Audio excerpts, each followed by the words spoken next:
Hello everyone, आज date है 12 दिसंबर। तो आज के सभी मोस्ट इंपॉर्टेंट करंट अफेयर जो हमारे एग्जाम के लिए बहुत ज़्यादा जरूरी है उन्हें हम इस वीडियो में कवर करेंगे। तो सबसे पहले वीडियो की शुरुआत हम करते हैं कोटेशन से, जो हमें पढ़ाई के साथ साथ एक अच्छा इंसान बनाता है।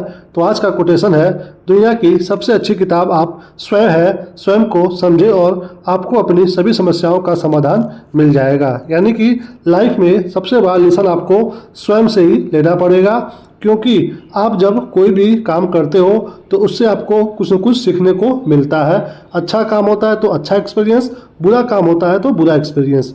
यानी कि आप बहुत अच्छा एक माध्यम हो खुद को अच्छा बनाने के लिए, बस आपको अपने आप को समझना चाहिए। ओके दोस्तों, आप इसके लिए डेली क्या कर सकते हो, किसी भी समय में 24 घंटे में 10 से 15 मिनट निकाल करके आप स्वयं से बातें करिए कि आप क्या कर रहे हैं, कैसे कर रहे हैं और अब आगे कैसे इसको कर सकते हैं। किसी भी चीज़ में, किसी भी फील्ड में अगर आप हो तो आपको अपने आप से 10 से 15 मिनट डेली बात करना चाहिए कि मेरा क्या प्लान है, मैं कैसे कर रहा हूँ, मैं सही हूँ कि नहीं हूँ, मेरा ये व्यवहार अच्छा है कि नहीं है, सब कुछ। ओके, और आपको खुद से ही यानी कि बेस्ट वर्सेस बेस्ट करना है। यानी कि आपको अच्छा बनना है तो आपको किसी भी बाहरी लोगों से कंपेयर नहीं करना है, बस आपको अपने आप को कल से बेहतर बनाना है। यानी कि जो व्यक्ति, जो इंसान आप कल थे वही इंसान, वही व्यक्ति आप आज मत रहिए।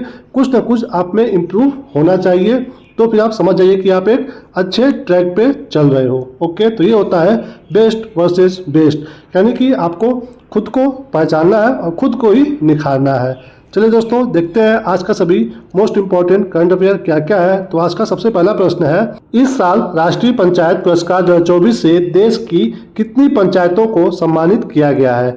यानी कि कितने पंचायतों को 2024 में राष्ट्रीय पंचायत पुरस्कार दिया गया, ये आपको बताना है। दोस्तों यहाँ पे सामने ऑप्शन है, तो टोटल दिया गया है सी 45 पंचायतों को। देखिए इसके बारे में डिटेल में दोस्तों। यहाँ पे राष्ट्रपति द्रौपदी मुर्मू ने बुधवार को राष्ट्रीय पंचायती राज पुरस्कार से 45 पंचायतों को सम्मानित किया है। इस अवसर पर उन्होंने क्या कहा है, भारत की 64% आबादी अभी भी ग्रामीण क्षेत्रों में रहती है। तो दोस्तों ये डाटा हमारे एग्जाम के लिए मोस्ट इम्पॉर्टेंट हो चुका है, क्योंकि ये डाटा बोला गया है राष्ट्रपति द्रौपदी मुर्मू जी के द्वारा। तो ये डाटा हमारे एग्जाम में आ सकता है कि प्रेजेंट टाइम में भारत में ग्रामीण क्षेत्रों में आबादी की जो परसेंटेज है वो कितनी है, तो 64% है। इन पुरस्कारों का उद्देश्य क्या है राष्ट्रीय पंचायती राज पुरस्कार का, कि गरीबी उन्मूलन, स्वास्थ्य, बाल कल्याण, जल संरक्षण, स्वच्छता, बुनियादी ढांचे, सामाजिक न्याय, शासन और महिला सशक्तिकरण में उनके प्रयासों के लिए पंचायतों को पहचानना है और प्रोत्साहित करना है। ये उद्देश्य है इस पुरस्कार का। दोस्तों इस पुरस्कार में प्रथम पुरस्कार किसको मिला है, साउथ मनु बंकुल को, जो कि दोस्तों त्रिपुरा का एक ग्राम पंचायत है। तो ये भी आपके एग्जाम में पूछ सकता है डायरेक्ट कि किसको मिला है प्रथम पुरस्कार, तो वो है साउथ मनु बंकुल, जो कि त्रिपुरा राज्य का है। तो दोस्तों बात हो रहा है पंचायती राज का, तो इसके बारे में भी हमारे एग्जाम में मोस्ट इंपॉर्टेंट क्वेश्चन बनते रहते हैं। तो ग्राम पंचायत के बारे में हमें क्या जानना जरूरी है। दोस्तों ये जो ग्राम पंचायत है इसका अवधारणा सबसे पहले महात्मा गांधी जी के दर्शन में हमें देखने को मिलता है। और भारत में स्थानीय स्वशासन शुरुआत, इसके जनक कौन है अपने भारत में, तो वह है दोस्तों लॉर्ड रिपन। ये भी एग्जाम में बार बार पूछता है, भारत में स्थानीय स्वशासन के जनक कौन है, तो लॉर्ड रिपन है। और दोस्तों यहाँ पे गांधी जी और अंबेडकर जी के लेकर के इसमें एक मुद्दा उठ गया था कि देश में हमारे पंचायती का शासन चाहिए या फिर संसद का शासन चाहिए। तो गांधी जी बोल रहे थे कि नहीं, सब गांव को जो पंचायत है उनको फ्री कर दो कि वो खुद में प्रशासन करे, शासन को संभाले। लेकिन अंबेडकर जी ने उसको बिल्कुल अपोज कर दिया, मना कर दिया कि नहीं गांधी जी, आप नहीं समझ रहे हैं कि ग्राउंड लेवल पे अगर सब प्रशासन को पावर दे दिया जाएगा तो जैसे पहले से ऊंचे जाति के लोग नीचे जाति के लोगों को दबाते हुए आ रहे हैं, वही प्रथा लगातार फिर से चलती चली जाएगी, क्योंकि गांवों में जो ऊंचे तबके के लोग हैं उनका हमेशा दबदबा रहता है। तो ये चीज़ सही नहीं होगा। संसद में रहेगा तो वहाँ पे उनके प्रतिनिधि जाएंगे तो वो सिस्टम सही रहेगा। तो यहाँ पे गांधी जी को किसी भी तरह से वो मनाने में तैयार हो जाते हैं अंबेडकर जी।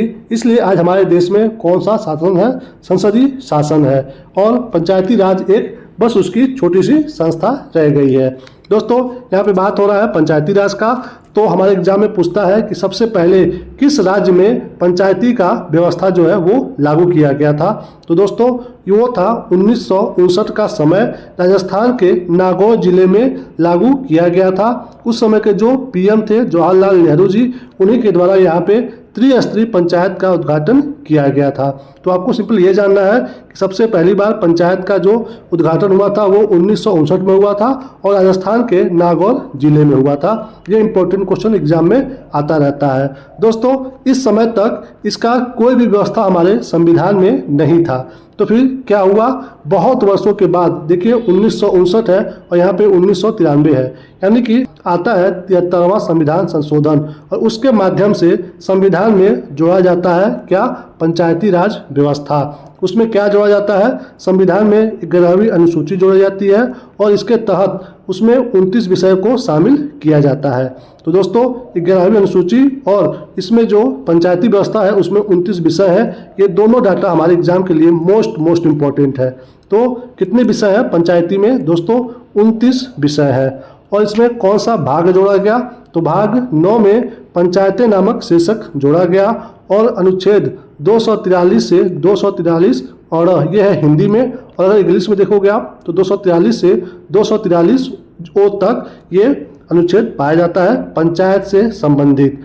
और दोस्तों अगर आप बात करोगे अनुच्छेद 40 का तो ये भी है ग्राम पंचायत के संगठन से संबंधित। तो ये सब इम्पोर्टेंट अनुच्छेद हैं, बार बार एग्जाम में पूछा जाता है और खास करके आपके एग्जाम में कई बार पूछा गया है कि पंचायत में कितने विषय हैं और कौन से अनुसूची में जोड़ा गया है, कौन से भाग में जोड़ा गया है, और अनुच्छेद 40 में ग्राम पंचायत का संगठन। ये बार बार पूछा जाने वाला प्रश्न है, तो आप इसको अच्छे से देख लीजिए।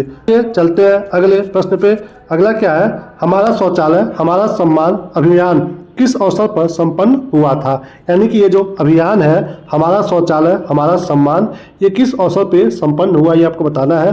दोस्तों सामने ऑप्शन है, तो ये संपन्न हुआ है मानवाधिकार दिवस पे। कब हुआ है, मानवाधिकार दिवस पे ये संपन्न हुआ है, जो कि 10 दिसंबर को मनाया जाता है। देखिए इसके बारे में दोस्तों यहाँ पे डिटेल में, तो यहाँ पे देखिए कि ये किसके द्वारा शुरू किया गया है, हमारा शौचालय हमारा सम्मान अभियान। दोस्तों ये शुरू किया गया है केंद्रीय जल शक्ति मंत्रालय के द्वारा। आपके एग्जाम में सीधे ये भी पूछ सकता है। और ये समाप्त हुआ है मानवाधिकार दिवस पे, जो कि 10 दिसंबर को मनाया जाता है। तो आपको ये दिवस भी इम्पोर्टेंट है, याद रखना है कि मानवाधिकार दिवस कब मनाया जाता है, हर साल 10 दिसंबर को मनाया जाता है। तो दोस्तों ये जो हमारा शौचालय हमारा सम्मान अभियान है, इसका उद्देश्य क्या है, तो दोस्तों ये ODF स्थिति को बनाए रखना, 2025 तक ठोस और तरल कचरे का प्रबंधन करना और सभी गांवों में ODF से ODF प्लस मॉडल में बदलना, ये लक्ष्य है इसका। दोस्तों ODF मतलब होता है जो खुले में शौच मुक्त करना, उसको बोलते हैं ODF। दोस्तों ये शुरुआत कब से हुआ है, 2013 से संयुक्त राष्ट्र हर साल 19 नवंबर को मनाता है विश्व शौचालय दिवस। ये दिवस भी एग्जाम के लिए इम्पोर्टेंट है, 19 नवंबर मनता है कैसे, विश्व शौचालय दिवस के रूप में।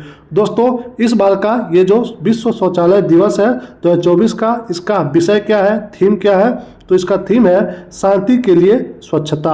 और 2 अक्टूबर 2014 को क्या शुरू किया गया था, औपचारिक रूप से स्वच्छ भारत अभियान शुरू किया गया था।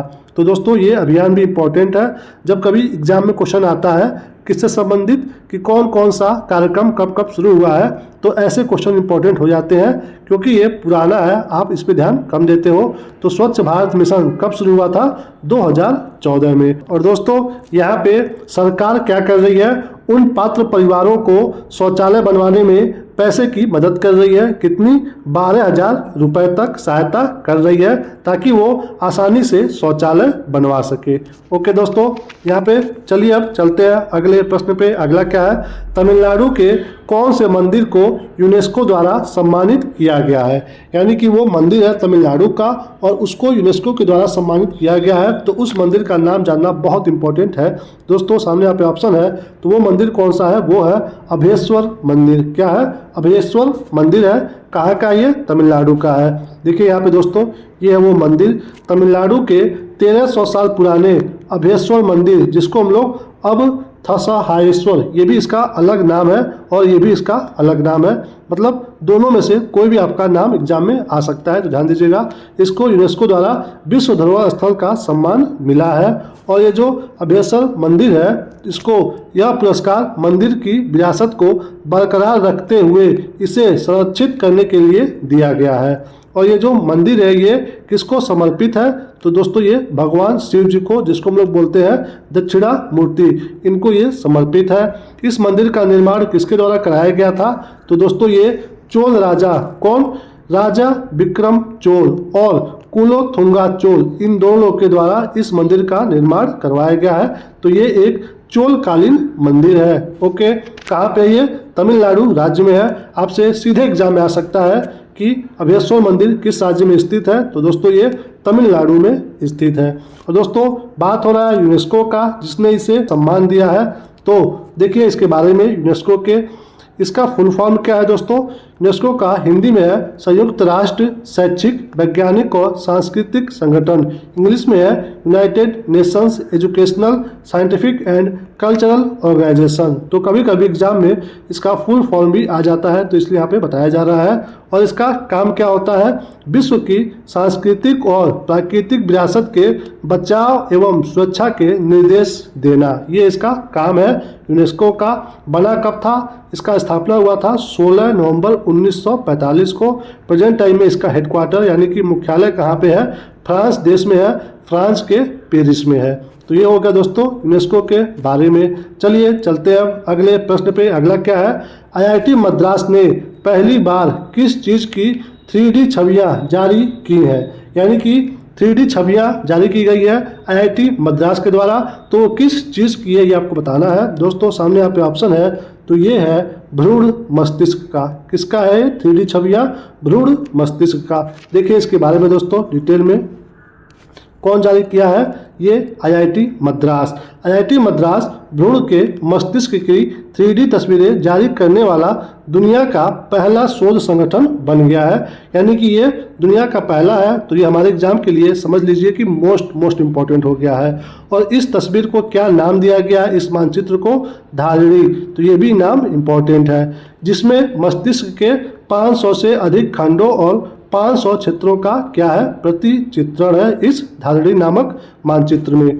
दोस्तों बात हो रहा है मस्तिष्क को लेकर के, तो इसके बारे में भी देख लीजिए, क्योंकि यहाँ से भी हमारे एग्जाम में कई बार क्वेश्चन आते हैं। तो वो कैसे आते हैं यहाँ पे देख लीजिए। मस्तिष्क के बारे में, इसका वजन सीधे पूछता है, अगर पाउंड में, तो मानव मस्तिष्क का जो वजन होता है पाउंड में वो 3 पाउंड होता है। और यदि ग्राम में पूछे तो 1300 से 1400 ग्राम तक का होता है। दोस्तों ये वयस्क मनुष्य की बात हो रही है। वहीं अगर आप नवजात शिशु की बात करोगे तो उसका वजन कितना होता है, 350 से 400 ग्राम। दोस्तों अब देखिए इसके बारे में कि ये फंक्शन कैसे करता है, काम कैसे करता है। तो ये जो मस्तिष्क है, इसका जो अगला हिस्सा है जिसको हम लोग प्रमस्तिष्क बोलते हैं, इसका काम क्या होता है, ये जो है इसका काम होता है पढ़ने, सोचने, सीखने, बोलने, भावनाओं और चलने जैसे नियोजित मांसपेशी गतियों को नियंत्रित करना। और अग्र मस्तिष्क का मुख्य है सोच का हिस्सा, और ये स्वैच्छिक क्रियाओं को नियंत्रित करता है। तो दोस्तों एग्जाम में हमारे कई बार क्वेश्चन आता है सीधे कि मस्तिष्क में कौन सा हिस्सा सोच का हिस्सा है या फिर स्वैच्छिक क्रियाओं को नियंत्रित करता है। तो ऑप्शन में 4 रहेगा, तो आपको ध्यान देना है कि वो है प्रमस्तिष्क। ओके, और जब आप बीच में आओगे तो बीच में क्या है, मध्य मस्तिष्क, जो कि सिग्नल संचारित करने के लिए एक सेतु का काम करता है, जो कि क्या बताता है, जैसे कि कार्य दृष्टि, श्रवण सुनने में, तापमान यानी कि ठंडा गर्म ये सब बताता है, विनियमन और अलर्ट सतर्क ये सब बताता है कौन सा मस्तिष्क, जो कि हमारा मध्य मस्तिष्क होता है। और जो सबसे पीछे होता है वो क्या करता है, वो दोस्तों हृदय की गति को, श्वास को, रक्तचाप को, नींद को और चलने आदि को नियंत्रित करता है। तो एग्जाम में आपके जब भी पूछेगा तो ऐसे ही पूछेगा कि ये वाला क्रिया कौन सा करता है, तो प्रमस्तिष्क, ये क्रिया कौन सा करता है, तो मध्य मस्तिष्क, और ये वाला क्रिया कौन सा करता है, तो वो करता है पश्च मस्तिष्क। ओके, तो ध्यान दीजिएगा, ऐसे एग्जाम में क्वेश्चन यहाँ से आते रहते हैं। चलिए अब चलते हैं अगले प्रश्न पे। अगला क्या है, पायल काम्पड़िया को किस सम्मान के लिए नामांकित किया गया है। तो ये किस सम्मान के लिए नामांकित हुई, ये आपको बताना है। दोस्तों सामने यहाँ पे ऑप्शन है, तो ये नॉमिनेट हुई हैं कौन से अवार्ड के लिए, बी गोल्डन ग्लोब अवार्ड के लिए। देखिए इनके बारे में दोस्तों, हाल ही में पायल कपाड़िया को बेस्ट डायरेक्टर की श्रेणी में नॉमिनेट किया गया है। किसमें? गोल्डन ग्लोब में। और दोस्तों इनकी कौन सी फिल्म है जिसके लिए इनको नॉमिनेट किया गया है? तो वो फिल्म है All We Imagine as Light. Okay, ये इनकी फिल्म है और इस फिल्म को लेकर के इनको 2 चीज़ों के लिए नॉमिनेशन किया गया है। तो वो 2 चीज़ कौन कौन सा है? एक है बेस्ट मोशन पिक्चर और बेस्ट डायरेक्टर। तो 2 चीज़ों के लिए इनको नॉमिनेट किया गया है। और इसी के साथ पायल ऐसी पहली क्या बन जा रही है फिल्म मेकर जो गोल्डन ग्लोब के लिए नॉमिनेट हुई है। तो ये पहली फिल्म मेकर बनी है डायरेक्टर भारत की। इनकी पहली डॉक्यूमेंट्री कौन रही है? 2021 में ए नाइट ऑफ नोइंग नथिंग, ये इनकी पहली डॉक्यूमेंट्री थी जो कि कॉन फिल्म समारोह में गोल्डन आई अवार्ड जीता था। तो ये भी इम्पोर्टेंट है, यहाँ से भी एग्जाम में क्वेश्चन आ सकता है क्योंकि ये अभी चर्चा में है, तो ध्यान दीजिएगा। दोस्तों यहाँ पे बात हो रहा है गोल्डन ग्लोब पुरस्कार का, तो इसके बारे में भी देख लीजिए कि ये पुरस्कार क्या है। दोस्तों यह पुरस्कार प्रतिवर्ष दिया जाता है। पहली बार 1944 में लॉस एंजल्स में दिया गया था। ये किसके द्वारा आयोजित किया जाता है? ये हॉलीवुड फॉरेन प्रेस एसोसिएशन, इसके द्वारा इसका आयोजन किया जाता है। और ये क्यों दिया जाता है कि फिल्मों में जो कलाकार, निर्माता और निर्देशक शानदार काम करते हैं उनको ये दिया जाता है पुरस्कार। और इसको पाने वाले पहले भारतीय कौन रहे हैं? तो वो है AR रहमान। किस में मिला था इनको? जो फिल्म है स्लमडॉग मिलियनेयर, इसके लिए सर्वश्रेष्ठ स्कोर श्रेणी में इनको गोल्डन ग्लोब पुरस्कार मिला था। दोस्तों ये पहले सिंगर थे और यहाँ पे आप देख रहे हो कि ये पहली डायरेक्टर है, तो ये दोनों में अंतर आपको ध्यान देना है। और इस बार का जो मिलने वाला है गोल्डन ग्लोब पुरस्कार, ये कब मिलेगा? 2025 में मिलेगा 5 जनवरी को, जो कि 82वें नंबर का होने वाला है। तो ये चीज़ इम्पोर्टेंट था गोल्डन ग्लोब पुरस्कार के बारे में। चलिए अब चलते हैं अगले प्रश्न पे। अगला क्या है? हाल ही में 9 साल की उम्र में 66 साल के ग्रैंड मास्टर को हराने वाले पहले भारतीय कौन बने हैं? तो ये बहुत बड़ी उपलब्धि है, तो बताना है कि उनका नाम क्या है। दोस्तों सामने यहाँ पे ऑप्शन है, तो वो है कौन? आरित कपिल। कौन है? आरित कपिल है। ये देखिए इनके बारे में यहाँ पे दोस्तों, ये है इनकी फोटो, यहाँ पे देखिए आरित कपिल। ये कहाँ पे हो रहा था? भुवनेश्वर के KIIT इंटरनेशनल ओपन शतरंज टूर्नामेंट के 9वें दौर में 9 साल के आरित कपिल ने USA के ग्रैंड मास्टर कौन है वो? राशेद जियातुद्दीनो, इनको हरा करके इतिहास रच दिए हैं। दोस्तों ये दिल्ली के निवासी हैं और शतरंज मैच में ग्रैंड मास्टर को हराने वाले सबसे कम उम्र के भारतीय बन गए हैं। दोस्तों ये कारनामा ये कब किए हैं? 9 साल 2 महीने और 18 दिन की उम्र में। और इसी के साथ ऐसा करने वाले ये तीसरे प्लेयर बन गए हैं, यानी कि इनसे पहले भी 3 युवा खिलाड़ी चैंपियन बने हैं जो ग्रैंड मास्टर को हराए हैं। तो वो कौन कौन है? तो इनसे पहले कौन है? वो है अश्वथ कौशिक, जो कि सिंगापुर के हैं, बट वो भारतीय मूल के निवासी हैं, बट अब रहते हैं सिंगापुर में। तो इन्होंने 8 साल 2 महीने के जब थे तभी एक ग्रैंड मास्टर को हराए थे। उसके बाद है लियोनिद इवानोविच, जो कि सर्बिया के रहने वाले हैं।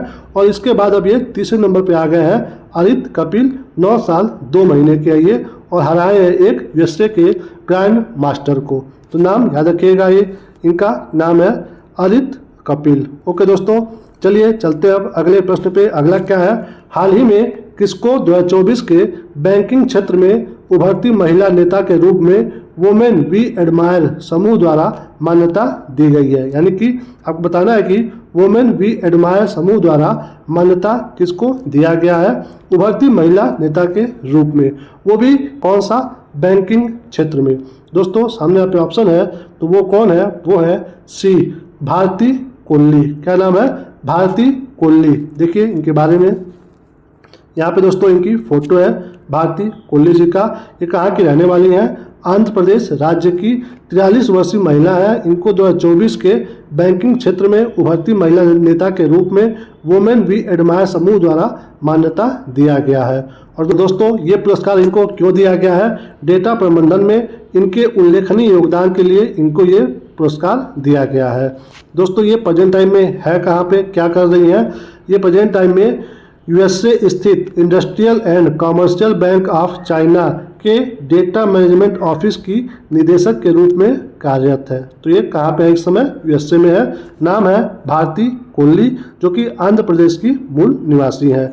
चलते अब अगले प्रश्न पे। अगला क्या है? हाल ही में आईसीसी ने किस देश की नेशनल क्रिकेट लीग को बैन किया है? तो बताइए कि किस देश के लीग को बैन किया है आईसीसी ने।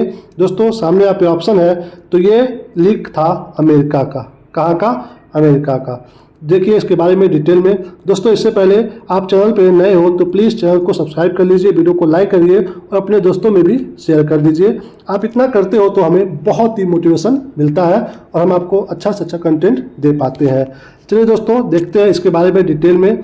अब दोस्तों अमेरिका की जो नेशनल क्रिकेट लीग थी उसमें नियमों की धज्जियां उड़ाने के बाद आईसीसी ने इस लीग पे प्रतिबंध लगा दिया है। नियमों के मुताबिक क्या होना चाहिए था? हर टीम में 7 अमेरिकी खिलाड़ी होने अनिवार्य थे और 4 विदेशी खिलाड़ी हो सकते थे।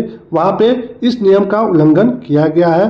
साथ ही साथ वीज़ा को लेकर के भी कुछ नियमों का उल्लंघन हुआ है, जिसकी वजह से आईसीसी ने यहाँ की नेशनल क्रिकेट लीग पे बैन लगा दिया है। दोस्तों ये भी चर्चा में इसलिए भी है क्योंकि ये बहुत बड़ा लीग था, क्योंकि इससे बहुत ही बड़े बड़े नाम जुड़े हुए हैं, जैसे कि हमारे देश के तेंदुलकर, गावस्कर और अकरम जैसे बड़े बड़े नाम। इसलिए ये लीग अभी चर्चा में बना हुआ है। और दोस्तों ये जो नेशनल क्रिकेट लीग है इसमें कौन कौन सी टीम है, उसके कैप्टन कौन है, उसके कोच कौन है, यहाँ पे लिखा हुआ है। आप इसको चाहो तो पॉज करके वीडियो देख सकते हो। ये उतना इम्पोर्टेंट नहीं है बट फिर भी हम आपको यहाँ पे ये प्रोवाइड करा दिए हैं कि आप चाहो तो इसको सरसरी निगाहों से एक बार देख सकते हो। चलिए दोस्तों यहाँ पे बात हो रहा है आईसीसी का। देख लीजिए आईसीसी के बारे में जिसने ये बैन लगाया है। आईसीसी के बारे में दोस्तों इसका स्थापना कब हुआ था? 15 जून 1909 को ऑस्ट्रेलिया, इंग्लैंड और दक्षिण अफ्रीका के द्वारा मिलकर के इसका स्थापना किया गया था। शुरुआत में इसका नाम क्या था? Imperial cricket conference. ओके। 1965 में इसका नाम इससे चेंज होकर के क्या हो गया? International cricket conference. और फिर आगे चल करके 1987 में इसको भी चेंज करके क्या नाम कर दिया गया? International cricket council. यानी कि जो पहले कॉन्फ्रेंस था वो अब काउंसिल हो गया। और इसका हेडक्वार्टर प्रेजेंट टाइम में कहाँ पे है? तो वो है दोस्तों दुबई में, यानी कि यूएई देश में है। तो ये था आईसीसी के बारे में। इसका हेडक्वार्टर आपके एग्जाम के लिए मोस्ट इम्पॉर्टेंट है और इसका स्थापना दिवस भी। चलिए दोस्तों चलते हैं अब अगले प्रश्न पे। अगला क्या है? हाल ही में किस राज्य या केंद्र शासित प्रदेश के पूर्व मुख्यमंत्री जो कि MDR रामचंद्रन है, इनका निधन हुआ है? दोस्तों सामने आप पे ऑप्शन है। तो ये किस राज्य के रहे हैं पूर्व मुख्यमंत्री? तो दोस्तों ऑप्शन सही है बी, पुडुचेरी, यानी कि पुडुचेरी। दोस्तों देखते हैं इसके बारे में डिटेल में। यहाँ पे पुडुचेरी के पूर्व सीएम कौन है? MDR रामचंद्रन। इनका निधन हो गया है। ये इनकी तस्वीर है दोस्तों। ये किस टाइम में मुख्यमंत्री रहे थे? 1980 से 1983 और 1990 से 1991 के बीच में। नाम है MDR रामचंद्रन। ओके दोस्तों, कहाँ के रहे हैं ये? पुडुचेरी के। तो इसके बारे में भी देख लीजिए, यहाँ से एग्जाम में कई बार क्वेश्चन आता रहता है। सबसे पहले आपको जानना ये जरूरी है कि जो पुडुचेरी है वो एक जगह पे एक राज्य में नहीं है। तो दोस्तों ये जो पुडुचेरी है वो 3 राज्यों में मिला करके बसा हुआ है। एक है आंध्र प्रदेश में, दूसरा है तमिलनाडु में और तीसरा है केरल में। जब आप देखोगे आंध्र प्रदेश तो यहाँ पे पुडुचेरी का एक एरिया है यनम नाम के। ओके। और तमिलनाडु में इसका 2 एरिया है, एक तो पुडुचेरी और दूसरा कराईकल। और जब आप आओगे केरला में तो यहाँ पे इसका एक एरिया है माहे। तो इन चारों एरिया को मिला करके संयुक्त रूप में क्या बोलते हैं? पुडुचेरी। जब आप इन छोटे छोटे एरिया को जब आप जूम करके देखोगे तो फिर वो ऐसे दिखेगा। ये रहा पुडुचेरी जो कि यहाँ वाला है, और ये रहा माहे जो कि यहाँ वाला है, यहाँ पे कराईकल जो कि यहाँ का है, और ये रहा यनम जो कि यहाँ का है। उसको जूम करके यहाँ पे दिखाया गया है। और दोस्तों एग्जाम में आपके ऐसे क्वेश्चन आ सकता है कि कराईकल किस राज्य में है, माहे किस राज्य में है, यनम किस राज्य में है, या फिर कौन से राज्य में ज़्यादा एरिया है पुदुचेरी का? तो तमिलनाडु में 2 एरिया है पुदुचेरी का। दोस्तों आपने यहाँ पे देख लिया मैप के बारे में। अब यहाँ पे देख लीजिए कि डाटा फैक्ट क्या इंपॉर्टेंट है इसको लेकर के। दोस्तों ये जो पुदुचेरी का क्षेत्र है ये सब किसके अधीन में था? पहले फ्रांसीसियों के अधीन में था 138 वर्षों तक। और ये भारतीय संघ में शामिल होकर के केंद्र शासित प्रदेश कब बना है? 1954 में बना है। ये ईयर इम्पॉर्टेंट है। इसी के साथ एक और ईयर इम्पॉर्टेंट है, यहाँ पे ये शामिल हुआ है भारतीय संघ में। लेकिन भारत का अभिन्न अंग कब बना है? तो दोस्तों ये 1963 में बना है। तो ध्यान दीजिएगा कि आपके एग्जाम में पूछ क्या रहा है, भारतीय संघ में कब शामिल हुआ है ये पूछ रहा है, या फिर भारत का अभिन्न अंग बना है। तो ये बेसिक सा अंतर है यहाँ पे, इसलिए आपको बताया जा रहा है डिटेल में। तो ये 1954 में और ये है 1963 में। दोस्तों फ्रांसीसियों के यहाँ पे शासन होने के नाते इस एरिया को फ्रांसीसी संस्कृति का सार कहते हैं। साथ ही साथ इसको भारत का छोटा फ्रांस और पूर्व का फ्रेंच रिवेरा कहते हैं। तो ध्यान दीजिए एग्जाम में कुछ भी पूछे तो इन तीनों का आंसर क्या होगा? तो वो होगा पुदुचेरी। ओके दोस्तों, इसी के साथ इस वीडियो को यहीं पे हम समाप्त करते हैं। Thank you for watching. इस वीडियो से आपकी थोड़ी सी भी जानकारी बढ़ी हो, थोड़ी सी भी, तो प्लीज़ चैनल को सब्सक्राइब करिए, वीडियो को लाइक करिए, दोस्तों में शेयर करिए और कमेंट करके बताइए कि आपको हमारा वीडियो कैसा लगा, अच्छा या बुरा। जैसा भी आपको ये क्लास लगा हो आप कमेंट करके बता सकते हो। अपना ख्याल रखिए और मुस्कुराते रहिए। मिलेंगे हम आपको अगले वीडियो में, तब तक के लिए जय हिंद, वंदे मातरम।